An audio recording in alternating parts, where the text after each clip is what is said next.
Zara Johnson sat drenched in orange juice, the flight attendant's laughter echoing through first class. Little did Blake Williams know he'd just doused AirVista's new CEO, conducting her first undercover inspection. Tomorrow his smirk would vanish when she revealed herself at headquarters, but tonight, revenge would be sweeter. Before we dive into this shocking story, where are you watching from today? Hit that like button if you've ever experienced poor service on a flight, and subscribe to join our community of storytellers who believe in justice. Now let's see how Zara turns this humiliating moment into the career awakening that Blake Williams never saw coming. The sleek black town car pulled up to the private terminal entrance of JFK International Airport. Inside, Zara Johnson checked her reflection one last time in her compact mirror. Gone were the designer blazer and statement jewelry that typically adorned her 5'9" frame. Instead, she wore slim-fitting jeans, a simple navy blouse, and minimal makeup. Her normally straightened hair now displayed its natural curls, framing her face in a softer, less imposing style. "Are you sure about this, Ms. Johnson?" asked Olivia Chen, Zara's personal assistant and the only person aware of her plan.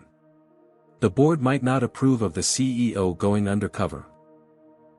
Zara tucked away her compact and smiled. At 35, she had become the youngest, and first black female, CEO of AirVista Airlines just 3 months ago.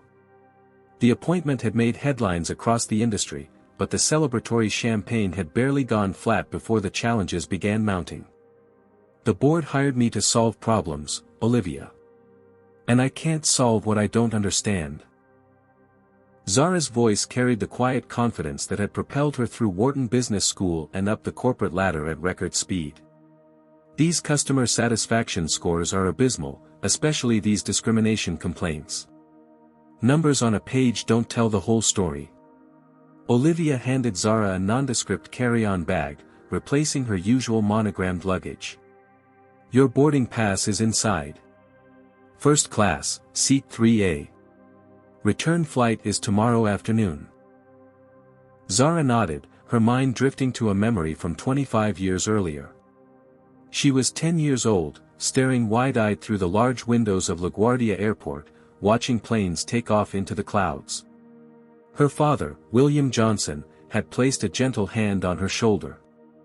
"One day, baby girl, you'll be flying those planes," he'd said, his deep voice full of certainty. "Not flying them, Daddy," she'd corrected. "Running the whole airline." William had laughed, a rich sound that still echoed in her memories. Even better. He hadn't lived to see her accomplish that dream, having passed away from cancer during her second year of business school. But Zara felt his presence now, urging her forward on this unconventional mission. "The car will pick you up in Los Angeles," Olivia confirmed, interrupting Zara's reverie. "Your hotel reservation is under the name Zara Davis, and I've scheduled the executive meeting for 10 o'clock tomorrow morning." "Perfect." Zara straightened her shoulders. "If anyone needs the CEO, tell them I'm in closed-door strategy meetings."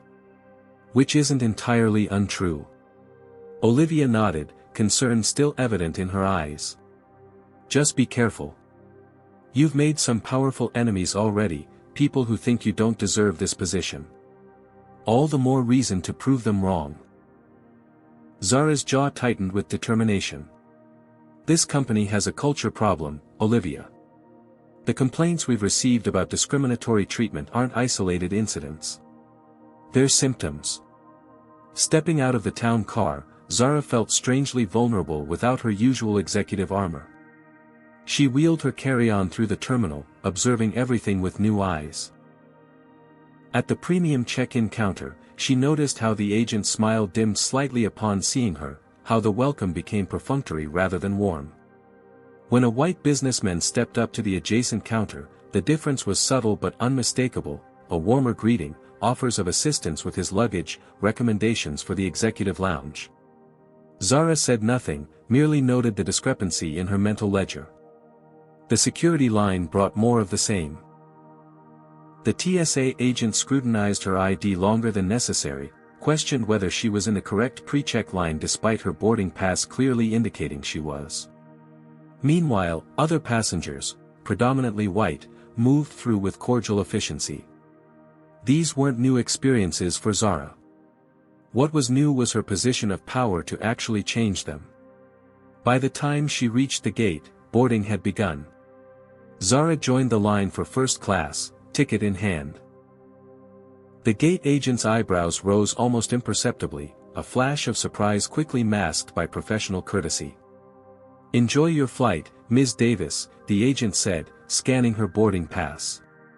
As Zara walked down the jet bridge, her father's voice seemed to whisper in her ear, "Show them who you are, baby girl. Not just what you look like." Stepping onto the aircraft, Zara took a deep breath. The real test was about to begin. Blake Williams had been a senior flight attendant with AirVista Airlines for 15 years, and he prided himself on reading people. First class was his domain, a carefully orchestrated theater where he played the lead role. At 42, his salt and pepper hair and practiced smile had earned him a reputation for charm, selectively applied. As passengers settled into the 16 first-class seats of the Boeing 787 Dreamliner, Blake performed his usual assessment. The elderly couple in 1A and 1B, frequent flyers, AirVista loyalty program, champagne preferences. The tech executive in 2C with his noise-canceling headphones, whiskey drinker, minimal interaction. The woman in 3A, Blake paused. Something about her didn't fit his mental template of the typical first-class passenger. Her clothing was nice but not designer. No flashy jewelry. Natural hair instead of the sleek blowouts he usually saw. She was reviewing documents with intense concentration, seemingly oblivious to his scrutiny. "Welcome aboard, ma'am," he said, his tone noticeably cooler than the warm greeting he'd offered to the passengers in rows 1 and 2. Zara looked up, offering a polite smile. "Thank you."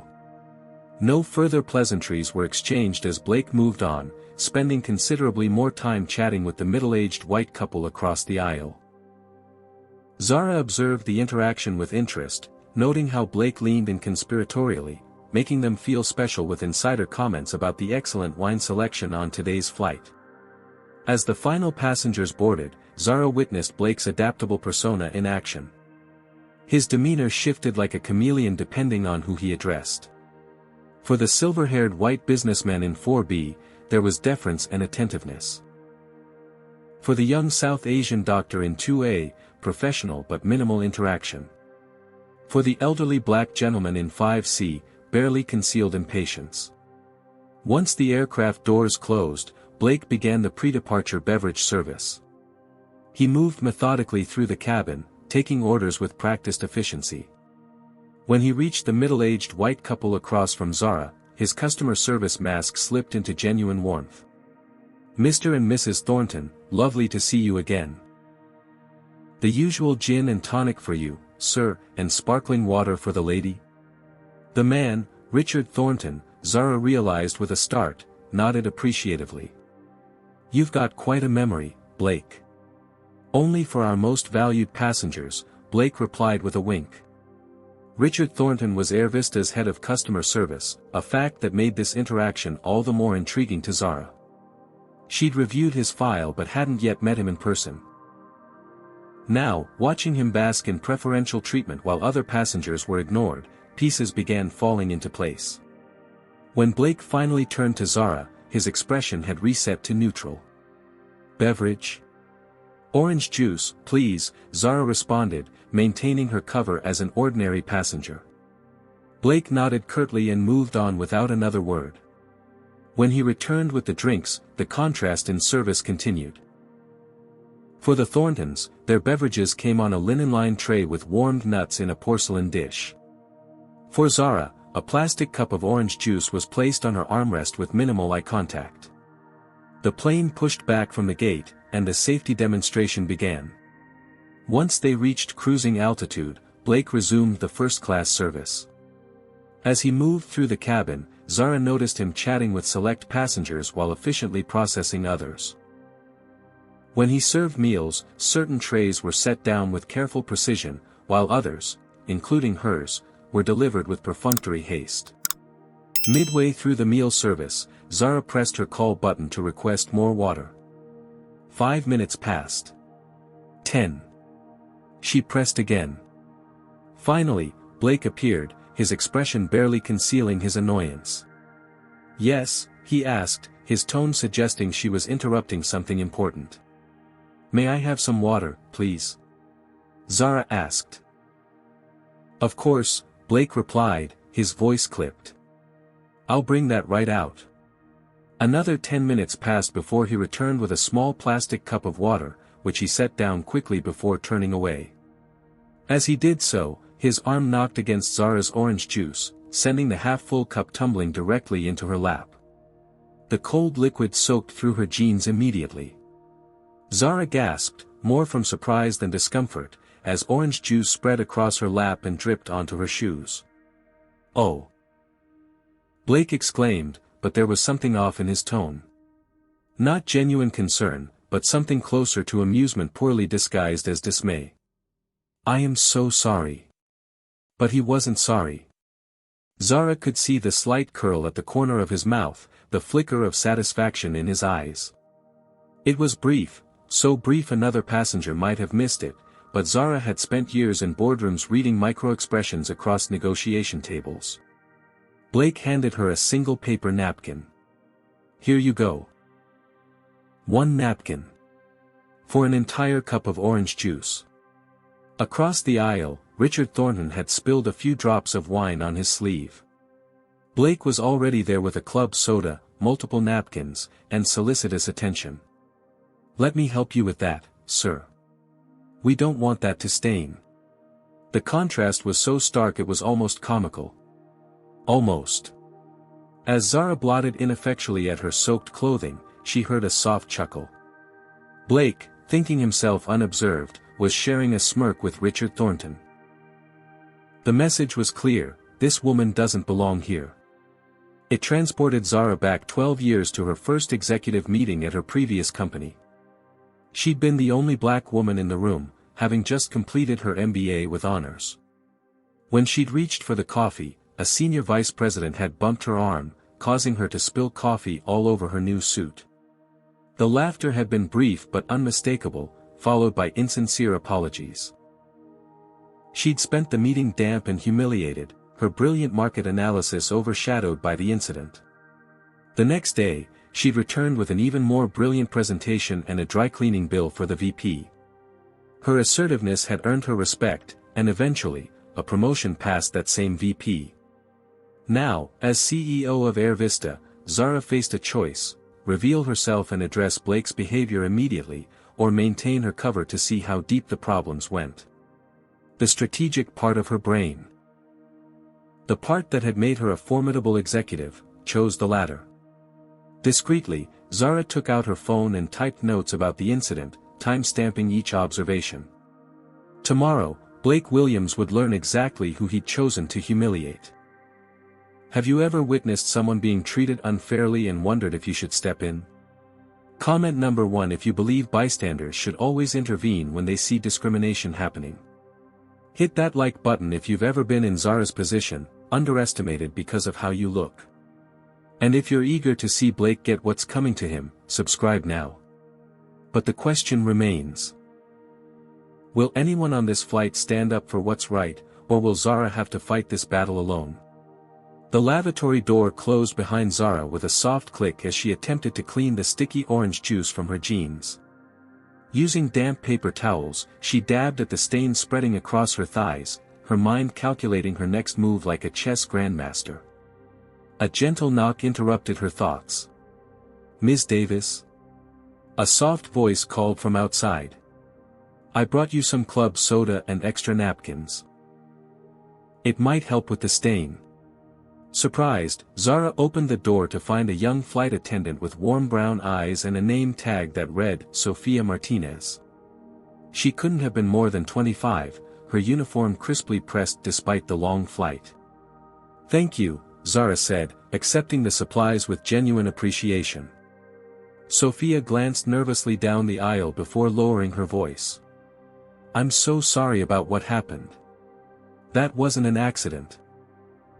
Zara raised an eyebrow, inviting the young woman to continue. Blake does this, Sophia explained, her words coming in a rushed whisper. Not the spilling specifically, but making certain passengers feel unwelcome. I've tried reporting it, but nothing ever happens. Why are you telling me this? Zara asked, curious about this unexpected ally. Sophia's expression hardened with quiet determination. Because it's wrong. And because I'm tired of being part of a system that allows it. For the next few minutes, as Zara worked on her stained clothing, Sophia shared her 3 years of experience at AirVista. The airline had once been renowned for exceptional service, but recent years had seen a cultural shift. Complaints about discriminatory treatment were routinely buried. Employees who spoke up found themselves assigned to less desirable routes or overlooked for promotions. Blake has connections, Sophia explained. He's close with Mr. Thornton in seat 3B. The head of customer service. They play golf together. Zara nodded, piecing together the network of relationships that enabled such behavior to flourish. And what happens to the complaints against him? They disappear, Sophia said simply. Just like the people who make them. As they spoke, a bond formed between them, 2 women of color navigating a system designed to exclude them. Sophia didn't recognize Zara as the new CEO, and Zara decided to keep it that way for now. The unfiltered perspective was too valuable. When Zara returned to her seat, the dynamics of the first-class cabin came into sharper focus. Richard Thornton was holding court from his seat, several passengers gathered around him as he loudly discussed quarterly projections for the airline. The problem, he announced with the confidence of someone never contradicted, is that we're trying to cater to too broad a market. Our premium customers are our bread and butter. The rest are just filling seats. Zara noticed how his gaze flickered dismissively toward her and the elderly black gentleman in 5C as he said this. Another passenger, a silver-haired white man in an expensive suit, nodded in agreement. The exclusivity is what we're paying for, Richard. First class should feel first class. Exactly, Thomas, Richard replied. That's why I've been pushing back on these ridiculous discrimination complaints.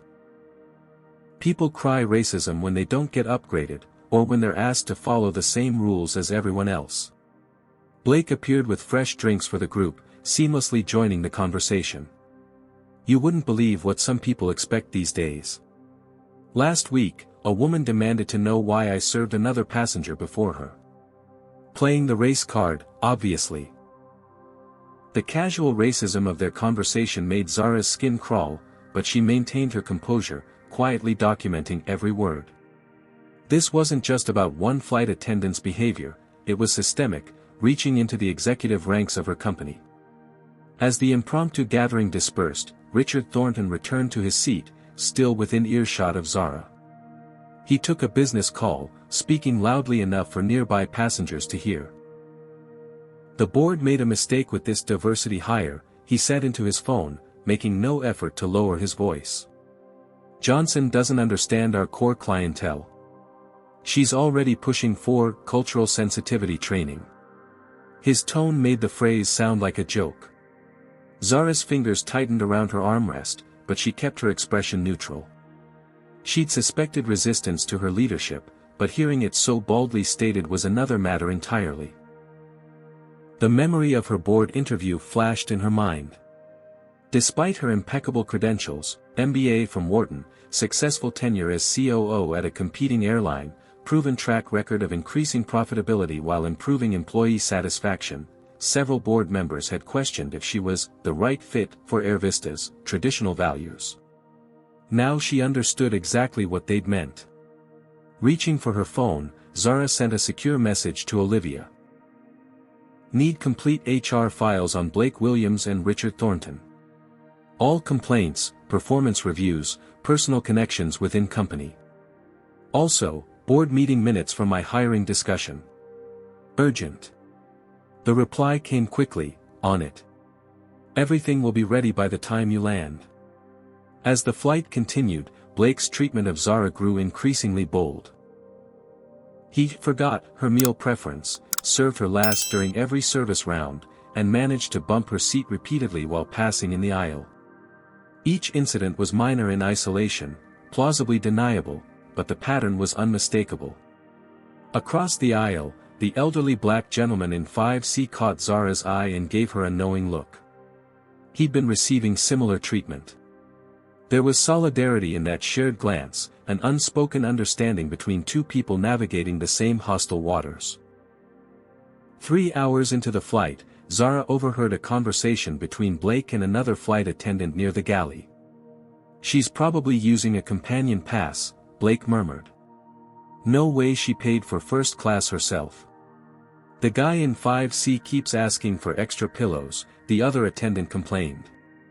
"Like this is a hotel or something." "That's what happens when you let just anyone up front," Blake replied. "They don't understand how it works." Zara added these comments to her growing documentation. By the time this flight landed, she would have enough evidence to justify a complete overhaul of AirVista's service culture.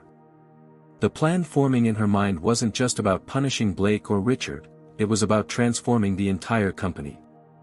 As she looked out the window at the clouds below, Zara thought again of her father. "Watch me change the game, Daddy," she whispered to herself. "Just like I promised." The captain's voice crackled over the intercom, announcing their descent into Los Angeles. Seatbelts clicked as passengers prepared for landing, the afternoon sun casting long shadows through the windows. For Zara, the 5-hour flight had felt like an intensive course in everything wrong with AirVista's culture. Blake moved through the cabin, performing final checks with the same selective attentiveness he'd displayed throughout the journey. When he reached Zara's row, his customary mask of professionalism slipped once again. "Excuse me," Zara said, stopping him. "Could I have some water before we land?" Blake's smile didn't reach his eyes. "We're preparing for landing. Beverage service is complete." Yet moments later, Zara watched as he cheerfully brought a bottle of water to Richard Thornton without being asked. "Thought you might want this before we touch down," Blake said to Richard, his tone dripping with deference. "You read my mind," Richard replied with a chuckle. "This is why I always request your flights, Blake." As Blake turned from Richard's seat, he caught Zara watching the exchange. Something in her steady gaze must have unsettled him because his smirk faltered slightly. Blake moved back toward her, a fresh bottle of water in hand. "I found one more," he said, his voice overly solicitous. As he extended the bottle, his hand tilted, deliberately, Zara was certain. Sending a stream of water cascading onto her lap, adding fresh insult to the still damp orange juice stain. "Oh no, not again," Blake exclaimed, his performance of dismay so transparently false it would have been comical in any other context. "I'm having such a clumsy day." Zara had maintained her composure through countless microaggressions during her career, but something about the calculated cruelty of this act, the second deliberate spill of the flight, broke through her careful facade. "Are you?" she asked, her voice quiet but razor-sharp. "Clumsy seems selective in your case, Mr. Williams." Blake froze, startled by both her tone and the use of his last name, which wasn't visible on his name tag. His eyes narrowed slightly. "I'm not sure what you mean," he said, his cheerful mask firmly back in place. "But I do apologize for the accident." "I'm sure you do," Zara replied, holding his gaze until he looked away first. "I'm sure you do." The plane touched down at LAX with a gentle bump, taxiing toward the terminal as passengers began gathering their belongings. Zara remained seated, continuing to document the flight on her phone. As she typed, she felt someone watching her and looked up to find the elderly gentleman from 5C standing in the aisle beside her seat. "Excuse me," he said, his voice carrying the gentle gravitas of decades of experience. "I couldn't help noticing you've had a difficult flight." Up close, Zara could see the fine tailoring of his suit and the subtle gold of his cufflinks. Despite being in his 70s, he stood straight-backed and dignified. "I've had better," Zara admitted with a small smile. The man nodded thoughtfully. "Walter Freeman," he introduced himself, extending his hand. Zara shook it, responding automatically, "Zarada," she caught herself, but not quickly enough. Walter's eyes widened slightly, recognition dawning. "Zara Johnson," he finished for her, his voice low enough that no one else could hear. "AirVista's new CEO." Zara felt a flash of panic. Her cover was blown, and by a complete stranger. "I'm afraid you're mistaken," she tried. Walter smiled, the corners of his eyes crinkling. "I'm afraid I'm not. I sit on AirVista's board. I was one of the ones who voted for your appointment." Now it was Zara's turn to be surprised. Walter Freeman. Of course. She'd reviewed the board members' profiles, but his photograph must have been outdated. She hadn't recognized him without his signature bow tie. "This is unexpected," Zara admitted quietly. "Less unexpected than finding our new CEO flying incognito in first class," Walter countered with a raised eyebrow. "Though after witnessing today's service, I'm beginning to understand why." As the plane reached its gate and passengers began to disembark, Blake made one final pass through the cabin. Seeing Zara still in conversation with Walter, he paused. "Everything all right here?" he asked, his tone suggesting impatience rather than concern. "Just fine, thank you," Walter replied coolly. Blake's eyes flicked between them, perhaps sensing something amiss but unable to identify what. "Well, enjoy your stay in Los Angeles," he said to Zara, unable to resist adding, "hope you dry out soon." The petty jab hung in the air as Blake moved away, confident he would never see this passenger again. Walter shook his head in disgust. "Has it been like that the entire flight?" "Worse," Zara confirmed. "And not just with me." They waited until most passengers had deplaned before continuing their conversation, walking slowly up the jet bridge together. "I've been on the board for 15 years, Walter said. Brought in for diversity after the airline's first discrimination lawsuit. I've pushed for cultural changes, but progress has been glacial. Hence my undercover mission," Zara explained. "The customer satisfaction data showed problems, but I needed to see it firsthand." Walter nodded approvingly. "Bold move. Old school management by walking around, except at 35,000 feet. He paused, his expression growing serious. "You should know you've walked into a hornet's nest, Ms. Johnson. There are powerful people at AirVista who don't want a young black woman succeeding as CEO. Like Richard Thornton?" Zara suggested. "Among others," Walter confirmed. "They're already laying groundwork to undermine you. Today's executive meeting was originally scheduled for next week. They moved it up hoping you wouldn't be prepared." This new information sent Zara's mind racing. The meeting tomorrow wasn't just about presenting her observations. It was an ambush she needed to convert into an opportunity. "Thank you for telling me," she said. Walter smiled. "I've been waiting 20 years for someone like you to shake things up. Whatever you need, I'm in your corner." As they reached the terminal, Walter handed Zara his business card. "My private number's on the back. Call me tonight, I have some additional context you might find useful." They parted ways at the baggage claim, Walter heading for the VIP lounge while Zara made her way to the exit. Her driver was waiting, holding a discreet sign reading, "Z. Johnson." As the car pulled away from the curb, Zara felt a renewed sense of purpose. What had begun as a fact-finding mission had transformed into something more significant. Tomorrow wouldn't just be about confronting Blake Williams or even Richard Thornton. It would be about reclaiming the soul of AirVista Airlines. She took out her phone and called Olivia. "Change of plans," she said when her assistant answered. "We're going to need a war room tonight." The presidential suite at the Beverly Wilshire Hotel transformed into a command center as night fell over Los Angeles. Zara had changed from her juice-stained casual clothes into a silk loungewear set, her natural curls now pulled back in a neat bun as she paced the luxurious living room, reviewing documents on her tablet. "Olivia, you're a miracle worker," she said, looking up from the screen to where her assistant's face appeared on the large video display. "How did you get all this so quickly?" Olivia Chen's image smiled with quiet pride from New York. "I may have called in a few favors from HR. Once I explained it was a direct request from the CEO regarding a discrimination investigation, doors opened." The files painted a damning picture. Blake Williams had 16 complaints filed against him over his 15-year career, all from passengers of color, all mysteriously resolved without disciplinary action. Richard Thornton's name appeared in 13 of the resolution documents as the reviewing officer who had dismissed the complaints as misunderstandings or cultural differences in expectations of service.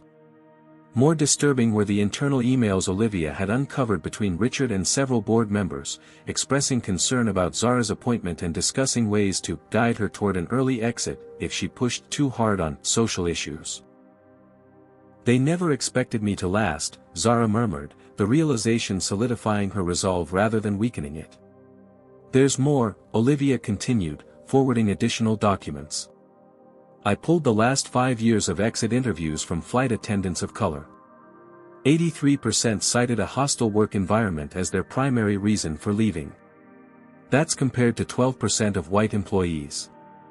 Zara nodded, adding this to her mental dossier. Her background in employment law before business school was proving invaluable now. These statistics alone created a compelling case for immediate intervention. The suite's doorbell chimed, interrupting her thoughts. "That's the dinner I ordered for you," Olivia said. "And I sent a new suit for tomorrow.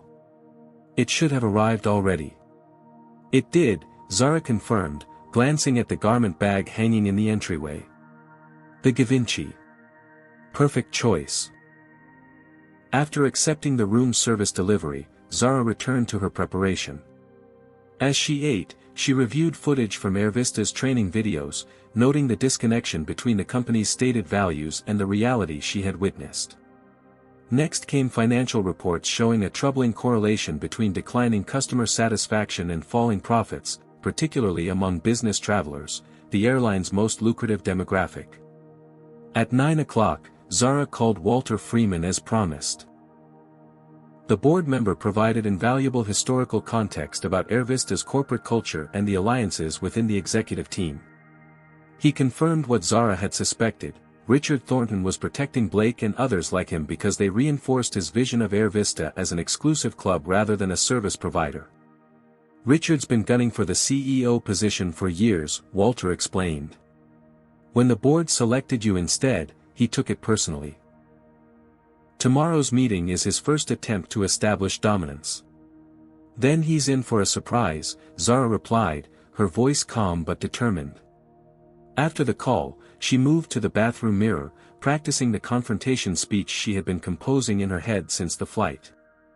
Zara had learned early in her career that as a black woman, she had to navigate a narrow path between assertiveness and the angry black woman stereotype. Too soft, and she would be dismissed. Too forceful, and she would be labeled difficult. "I'm not here to accuse," she practiced, her voice measured but authoritative. "I'm here to address a systemic issue that's hurting our customers, our employees, and our bottom line." She refined her delivery, adjusting her tone and phrasing until she found the perfect balance, powerful without being threatening, emotional without seeming irrational.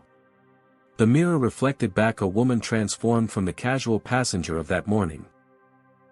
Now every inch the CEO ready to reclaim her authority. At midnight, Olivia sent the final piece of the puzzle, a comprehensive draft of a new anti-discrimination policy, complete with enforcement mechanisms and accountability metrics. They spent an hour refining it together, ensuring it was both robust and implementable. "Will you be able to pass this tomorrow?" Olivia asked, concern evident in her voice. The board might resist such sweeping changes. "I'm not asking for permission," Zara replied. "The CEO contract they signed gives me broad authority to address issues affecting customer experience and employee relations. This falls squarely within that mandate." As the call ended, Zara felt the weight of the moment. Tomorrow would define not just her tenure as CEO but potentially the future direction of AirVista itself. She thought again of her father, who had taught her that true leadership meant standing up for what was right, especially when it was difficult. "Watch me fly, Daddy," she whispered to the empty room. Morning came with the clarity of purpose that follows a night of thorough preparation. Zara dressed methodically in the impeccably tailored black suit Olivia had sent, applying her makeup with precision, not as camouflage this time, but as armor. Her hair was styled in a sleek updo, projecting confidence and authority. The transformation from yesterday's casual passenger to today's commanding executive was complete. The drive to AirVista's Los Angeles headquarters took 30 minutes through morning traffic. Zara used the time to center herself, reviewing key points of her strategy and preparing for various reactions. By the time the car pulled up to the gleaming glass building with the AirVista logo, she was ready. The security guard at the reception desk did a double take when she presented her ID, clearly not expecting the CEO to appear unannounced. "Ms. Johnson. We weren't told you'd be in Los Angeles." "That was intentional," Zara replied with a smile that didn't quite reach her eyes. "Please don't announce me. I'd like to observe normal operations." As she rode the elevator to the executive floor, Zara's phone buzzed with a text from Walter, "Meeting room is packed. Richard brought reinforcements. I've got your back." The doors opened, revealing the corporate battlefield where Zara would make her stand. She stepped out, head high, ready to fight for the soul of her airline. Do you think Zara should fire Blake on the spot, or give him a chance to explain himself? Comment number 1 if you believe in immediate consequences for discrimination, or number 2 if you think everyone deserves a chance to defend themselves. Hit that like button if you're excited to see Richard's face when he realizes who he's been badmouthing. And subscribe now if you want more stories about powerful women turning the tables on workplace discrimination. But the real question is, how will the board react when Zara reveals what she's discovered about AirVista's toxic culture? The executive conference room of AirVista's Los Angeles headquarters hummed with pre-meeting chatter. Floor-to-ceiling windows offered a panoramic view of the runways at LAX, where AirVista planes took off and landed in a constant rhythm. Inside, 15 of the company's senior leaders had gathered around the massive mahogany table, their animated conversations creating a buzz of anticipation. Richard Thornton stood at the head of the table, commanding attention in a custom-tailored suit that probably cost more than most flight attendants made in a month. At 53, he carried himself with the entitlement of someone who had never been told no. Beside him stood Blake Williams, looking uncomfortably out of place in this executive setting but clearly there by invitation. "As I was saying," Richard continued, addressing the room, "our customer satisfaction metrics need context. The premium passenger experience is excellent, as Blake can attest from the front lines." Blake nodded eagerly. "Our first-class regulars are extremely satisfied. The complaints come almost exclusively from, well..." He paused, searching for a euphemism. "Economy passengers with unrealistic expectations," Richard finished smoothly. "They want champagne service on a beer budget." Several executives chuckled, while others shifted uncomfortably. Walter Freeman, seated halfway down the table, maintained a neutral expression, his eyes occasionally flicking toward the door. "Since our new CEO is still finding her footing," Richard continued, his tone suggesting Zara was a child playing at business, "I've taken the liberty of preparing a customer service initiative that refocuses on our core clientele." The conference room door opened quietly. "Actually," came a clear, authoritative voice from the threshold, "your CEO has found her footing quite firmly." The room fell silent as Zara Johnson stepped in, commanding instant attention in her perfectly tailored suit, not a hair out of place. The transformation from yesterday's casual passenger to today's executive presence was so complete that Blake didn't immediately connect her to the woman whose lap he had drenched twice. "Ms. Johnson," Richard recovered quickly, surprise morphing into a practiced smile. "We weren't expecting you in Los Angeles. You should have let us know. We would have arranged transportation from the airport." I had my own transportation arranged, thank you, Zara replied coolly, walking to the opposite end of the table from Richard. Please, continue with your presentation. I'm very interested in your thoughts on customer service. Richard hesitated, thrown off balance by her unexpected appearance but too proud to show it. Of course. As I was explaining, we need to focus our premium service on passengers who truly value it. And who would those passengers be, exactly? Zara asked, her tone conversational but her eyes sharp. Our frequent flyers, business travelers, first-class passengers who understand the exclusivity we offer, Richard explained, warming to his topic.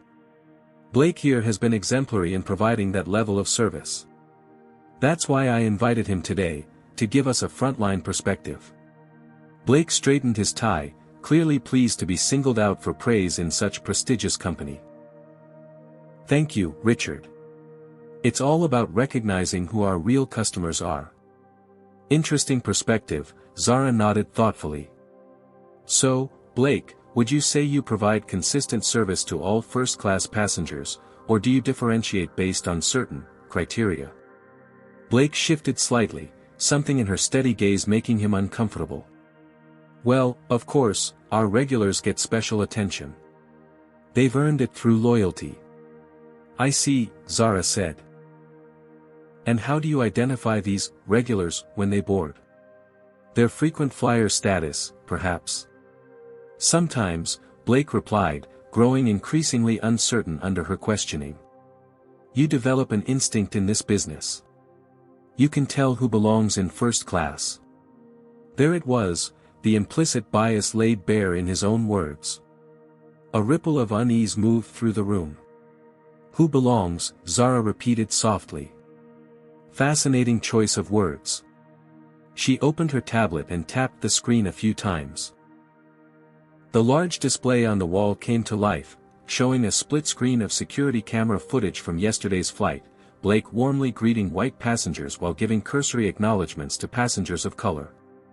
This is from Flight 1157 yesterday, New York to Los Angeles, Zara explained. Notice anything about these service interactions? The room grew uncomfortably quiet as executives watched the pattern unfold across multiple clips. Blake's face drained of color as recognition dawned. This was no coincidence. Zara had been on his flight. Now, this next clip is particularly interesting, Zara continued, her voice maintaining its professional calm as the video showed Blake deliberately spilling orange juice on her lap, followed by his barely concealed smirk. Blake's mouth opened and closed soundlessly, like a fish out of water. Richard stood frozen, his confident demeanor cracking as he realized the trap they had walked into. Ms. Johnson, I can explain, Blake began. Please do, Zara invited, her tone deceptively mild. Explain why you deliberately spilled beverages on me twice during that flight. Explain why you provided attentive service to white passengers while ignoring requests from passengers of color. Explain why you felt comfortable enough in your behavior to joke about it with other crew members. As Blake stammered through unconvincing denials, Zara switched the display to a spreadsheet. These are customer complaints filed against Mr. Williams over his 15-year career. 16 formal complaints alleging discriminatory treatment, all from passengers of color. And here, she highlighted a column, is the reviewing officer who dismissed every single one of those complaints. All eyes turned to Richard Thornton, whose face had turned an interesting shade of red. This is absurd, Richard blustered. You're cherry-picking isolated incidents and trying to create a pattern where none exists. Am I? Zara asked, switching the display again to show employee exit interview data. 83% of flight attendants of color cited a hostile work environment as their reason for leaving. 12% of white employees cited the same reason. That's not cherry-picking, Mr. Thornton. That's a systemic problem. From halfway down the table, Sophia Martinez stood up. Zara had invited her to the meeting that morning, recognizing the courage it took for the young flight attendant to speak truth to power. It's not just Blake, Sophia said, her voice trembling slightly but growing stronger with each word. It's a culture that's tolerated throughout the company. Those of us who speak up get sidelined or pushed out. Those who go along get promoted. Walter Freeman nodded in agreement. I've been raising these concerns at the board level for years. They've been consistently minimized or ignored. Richard's face hardened. This is ridiculous. You're turning routine customer service issues into some kind of civil rights crusade. This is exactly why the board had reservations about your appointment, Johnson. You're too emotional, too focused on so-called social issues instead of the business fundamentals. Is that so? Zara replied, unruffled by his attack.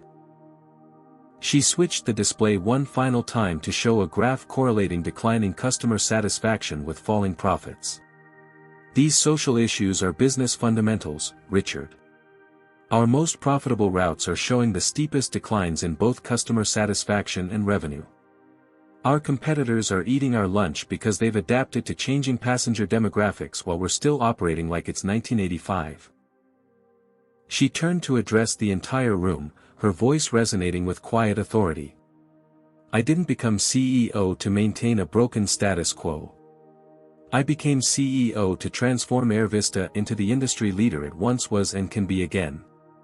That starts with acknowledging our problems honestly and addressing them directly. From her briefcase, Zara extracted copies of a document and passed them around the table. This is our new anti-discrimination policy, effective immediately. It includes clear guidelines for customer service, a zero-tolerance approach to discriminatory behavior, and a transparent complaint review process that doesn't allow for the kind of systematic dismissals we've seen in the past. Blake, who had been growing increasingly pale throughout the presentation, finally found his voice. You can't just. I mean, there's union procedures, there's nothing in any union contract that protects discriminatory behavior, Mr. Williams, Zara cut him off. In fact, quite the opposite. The flight attendants union has been pushing for stronger anti-discrimination policies for years. Richard slammed his hand on the table. This is a witch hunt. You spent one day playing undercover boss and think you understand everything about airline operations? You're going to destroy everything we've built. What exactly have you built, Richard? Zara asked quietly. A culture where employees like Blake feel empowered to humiliate passengers based on the color of their skin. Where complaints are buried instead of addressed. Where executives talk about who belongs in first class as if it's a country club rather than a service we provide. She let the question hang in the air for a moment before continuing. As of this moment, Blake Williams and Richard Thornton are suspended pending a full investigation. HR will conduct interviews with current and former employees to establish the full extent of the issues. If the findings support termination, that's what will happen. The room erupted in chaos.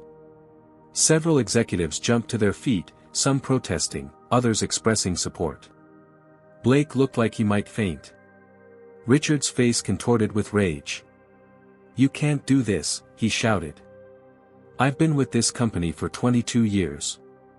I have allies on the board who will never stand for this.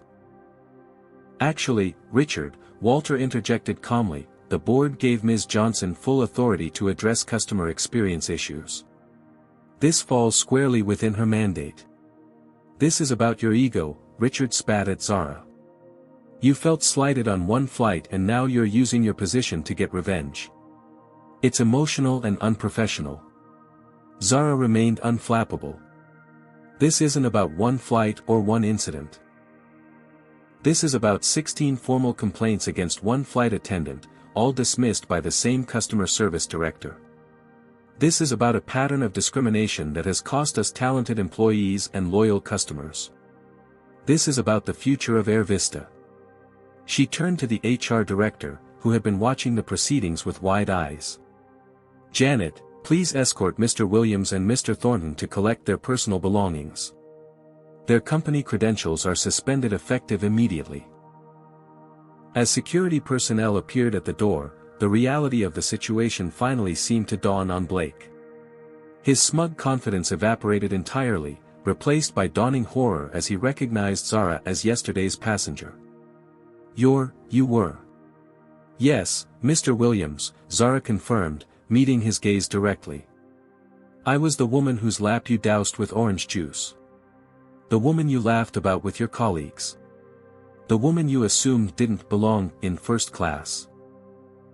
She paused, allowing the moment to sink in.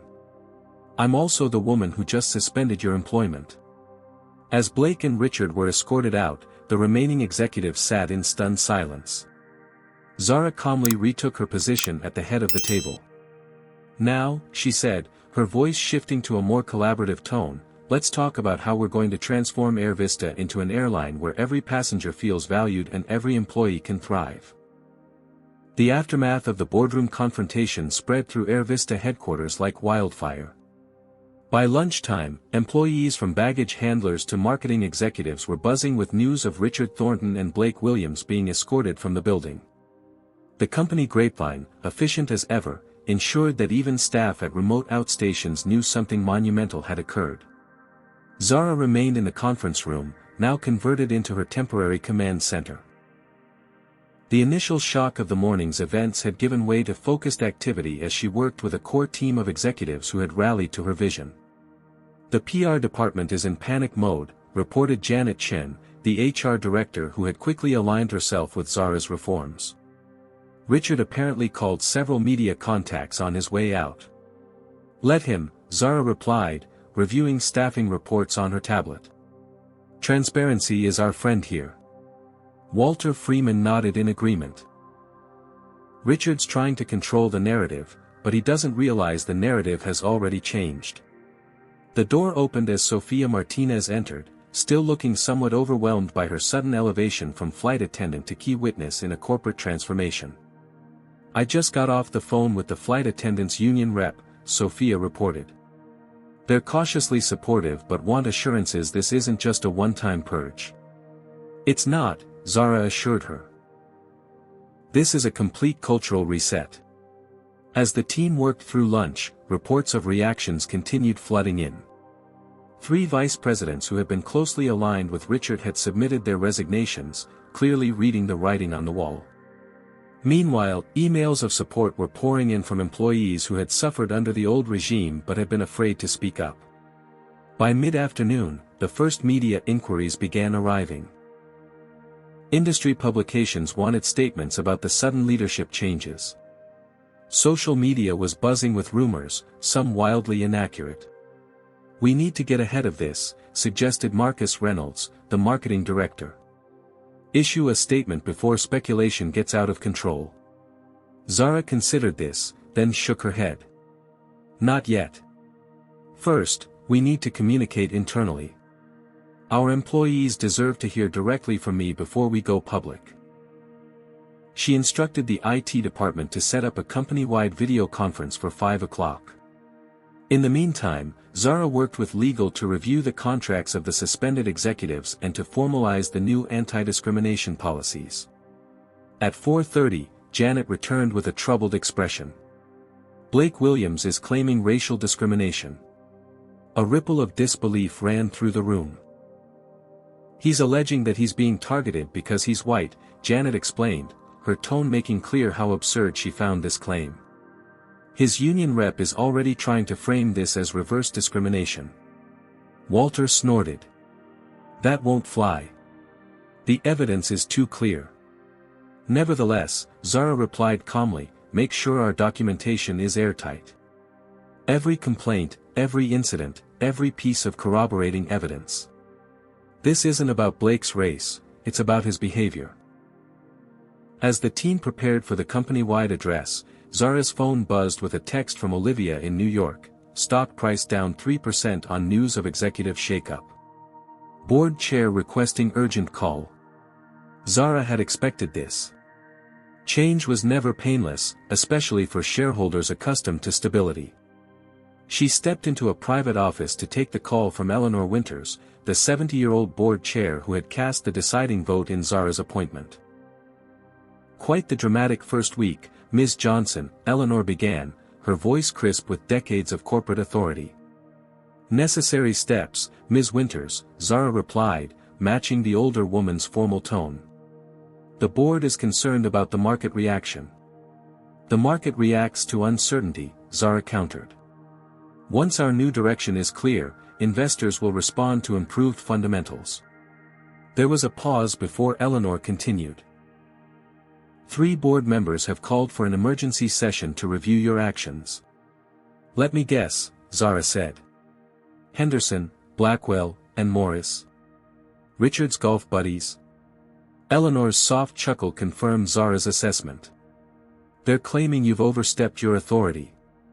My contract gives me explicit authority to address operational issues affecting customer experience, Zara reminded her. Discrimination complaints fall squarely within that purview. I'm aware, Eleanor replied. As is our legal counsel, who has already advised them of such. But they're pushing for a vote of no confidence. Zara felt a momentary flutter of concern but pushed it aside. And where do you stand, Ms. Winters? Another pause, longer this time. I didn't break a glass ceiling bringing you in just to watch you get pushed out the window. Handle this right, and you'll have my support. The call ended with that conditional endorsement. Not quite the ringing vote of confidence Zara might have hoped for, but enough to proceed with her plans. At 5 o'clock sharp, Zara faced the camera for the company-wide address. Thousands of AirVista employees from Los Angeles to London were watching as she laid out the situation with unflinching honesty. Today marks a turning point for AirVista, she began. For too long, we've allowed a culture of discrimination to undermine our values and damage our reputation.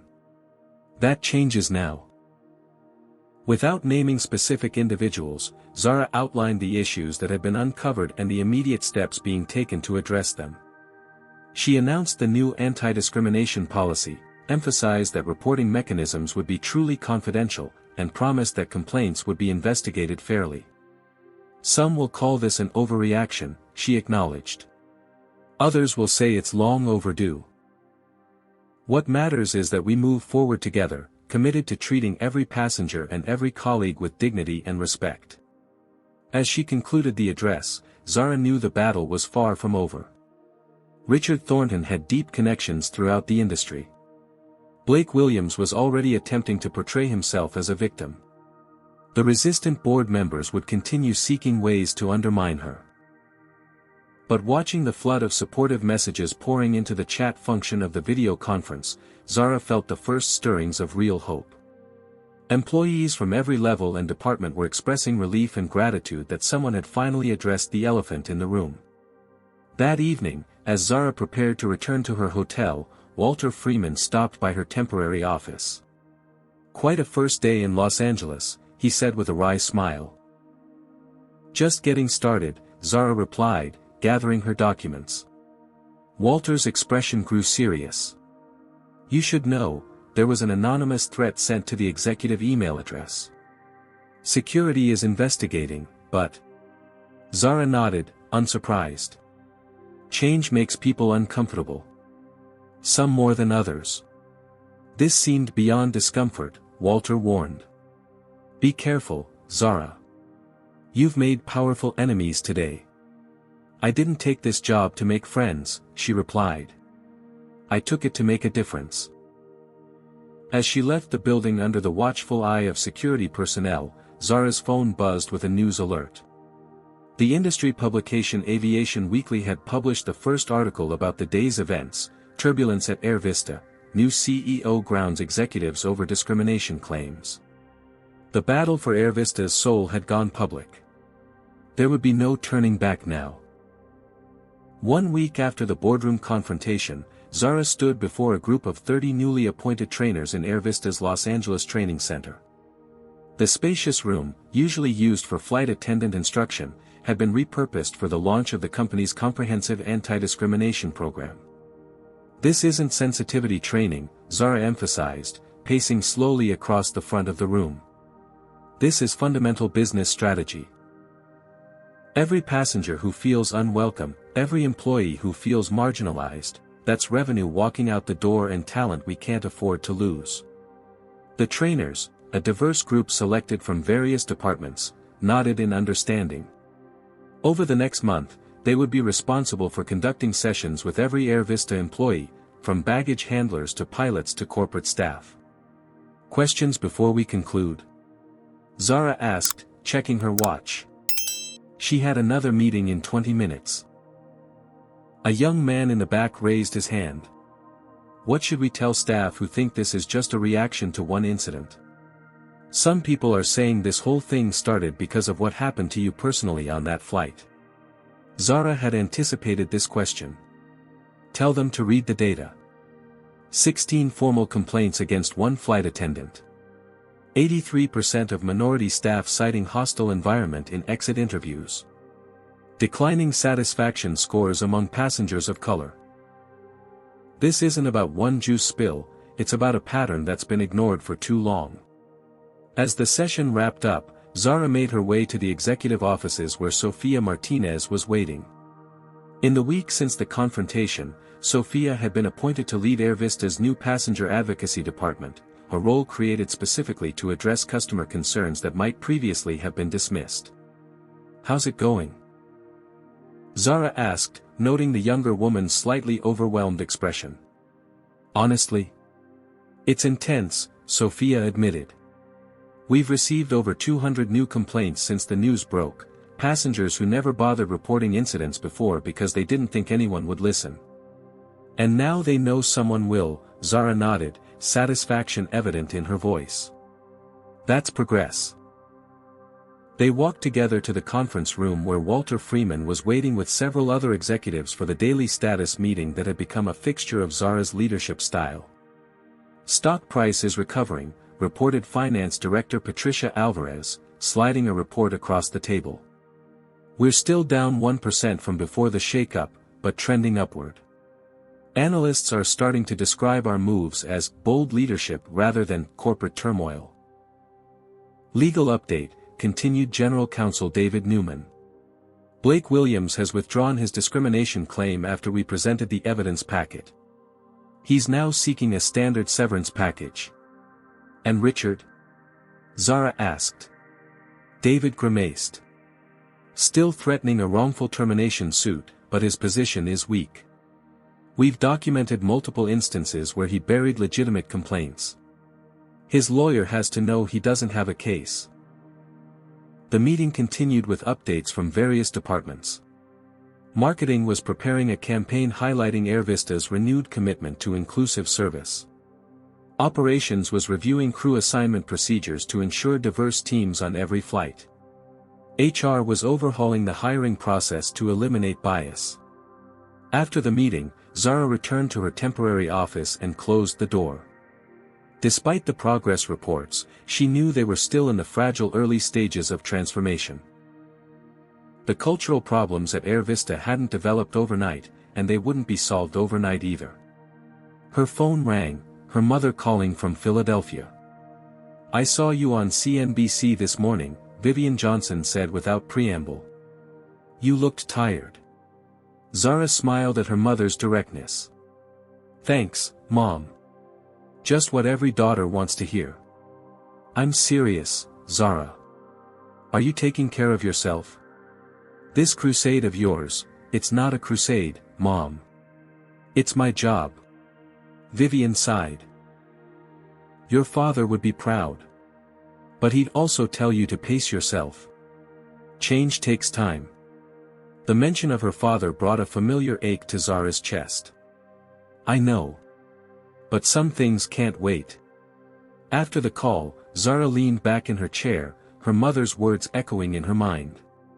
William Johnson had always taught his daughter to fight for what was right, but he'd also emphasized the importance of strategic patience, knowing when to push hard and when to build slowly. A knock at the door interrupted her thoughts. Walter entered, his expression serious. We need to talk about board strategy, he said without preamble. Henderson, Blackwell, and Morris are still pushing for that vote of no confidence. They've been calling other members, trying to build a coalition. Zara nodded, unsurprised. What's our count? 4 solidly with you, including Eleanor and myself. 3 against. The other 5 are wavering. We need to get to 7, Zara said, quickly calculating. A clear majority. Walter smiled slightly. I may have a solution. Remember I mentioned recruiting some new executives to fill the vacancies? When Zara nodded, he continued, I've been reaching out to my network. There's a former FAA administrator interested in our compliance officer position. An airline industry veteran for operations. A customer experience expert from the hotel industry for service development. All solid candidates, Zara acknowledged. But how does this help with the board? Because all 3 are highly respected in the industry. All 3 are people of color. And all 3 have turned down offers from our competitors. Their willingness to join AirVista now, under your leadership, sends a powerful message to the wavering board members. Zara smiled, appreciating Walter's strategic thinking. Let's get them in for interviews immediately. As the day progressed, more challenges emerged. Anonymous emails criticizing the new policies were circulating among some staff. A small group of executives loyal to Richard were subtly undermining implementation efforts. Social media trolls were attacking Zara personally, questioning her qualifications and suggesting she had played the race card to advance her agenda. None of this surprised Zara. Resistance was inevitable. What mattered was maintaining momentum and demonstrating that the changes were not just morally right but business smart. By week's end, the first metrics were starting to show positive results. Customer complaint rates for minority passengers had dropped by 12%. Employee sick call rates, often an indicator of workplace morale, had decreased by 8%. Bookings remained stable despite the publicity, suggesting passengers were taking a wait-and-see approach rather than abandoning the airline. On Friday afternoon, Zara held an all-hands meeting in the company auditorium. Unlike the emergency video conference of the previous week, this was a carefully planned event designed to reinforce the new direction and celebrate early wins. As she took the stage, Zara scanned the audience. Some faces showed enthusiasm, others skepticism, but all were attentive. This, she realized, was the real test of leadership, not the dramatic confrontations but the patient work of bringing people along on the journey of change. 1 week ago, she began, I stood before you and promised that AirVista would become an airline where every passenger feels valued and every employee can thrive. Today, I want to share what we've accomplished in just 7 days and what lies ahead. For the next 30 minutes, Zara outlined specific changes, acknowledged ongoing challenges, and recognized individuals who had stepped up as champions of the new culture. She was honest about the difficulties but unwavering in her commitment to the path forward. Change isn't easy, she concluded. It requires us to examine assumptions we may not even realize we hold. It demands that we step outside our comfort zones. But the AirVista that emerges from this transformation will be stronger, more competitive, and more true to the values we claim to uphold. As applause filled the auditorium, Zara felt a moment of genuine optimism. The road ahead would not be smooth, but for the first time since taking the CEO position, she could envision success not just for herself but for the company she had dreamed of leading since childhood. That evening, as she prepared to fly back to New York, Zara received a text from Eleanor Winters, board vote called off. Henderson and Blackwell backing down. Your strategy is working. Keep going. It wasn't victory, not yet. But it was validation that they were on the right track. As she boarded the AirVista flight home, Zara noticed something different in how the crew greeted passengers, a genuine warmth that didn't vary based on appearance or perceived status. Small changes, but significant ones. The transformation had truly begun. 6 months after the infamous orange juice incident, Zara Johnson stood in the boarding area of Gate 23 at JFK International Airport. This time, there was no disguise, no undercover mission. She wore a tailored navy suit with AirVista's wings pin prominently displayed on her lapel, her CEO status unmistakable. Flight 1157, the same route that had started it all, was preparing for departure to Los Angeles. Zara had specifically chosen this flight for her bi-monthly leadership by walking around practice, a policy she had instituted to keep executives connected to the frontline experience.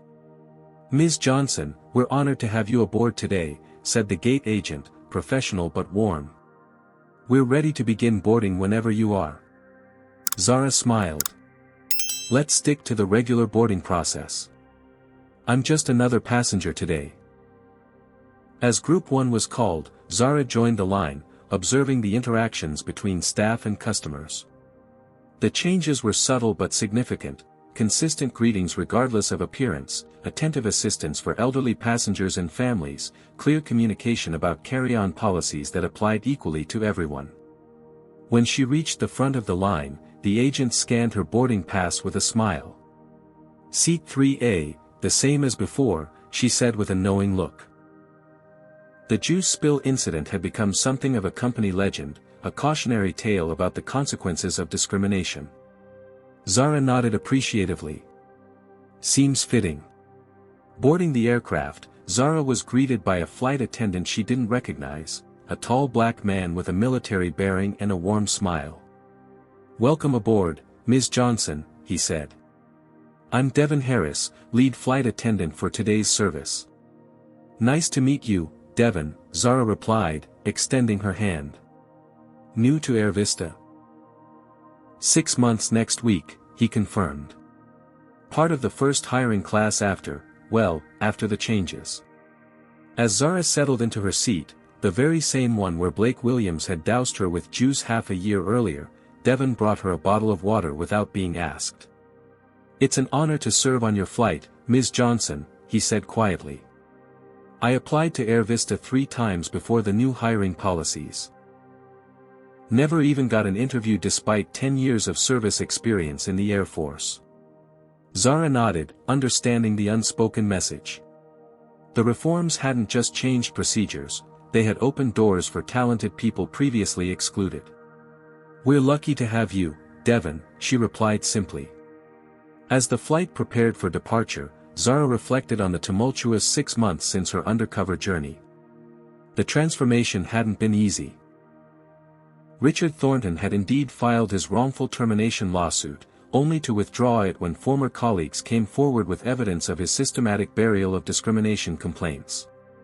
Blake Williams had eventually accepted a severance package and was now working an entry-level position at a budget carrier, his career in premium service effectively over. The board had ultimately rallied behind Zara's leadership, impressed by the tangible results of her reforms. Customer satisfaction scores had rebounded dramatically, with particular improvement among minority passengers. Employee retention had strengthened, and the costs of constant recruitment and training had decreased accordingly. After an initial dip, AirVista's stock price had climbed steadily, outperforming industry averages for the past quarter.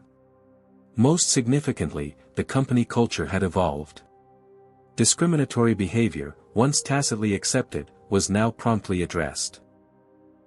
Employees reported feeling safer bringing concerns forward, knowing they would be taken seriously. The Passenger Advocacy Department, under Sofia Martinez's leadership, had become a model that competitors were scrambling to replicate. Just last week, Zara had accepted the Airline Industry Leadership Award, a recognition that would have seemed impossible during the turbulent early days of her tenure.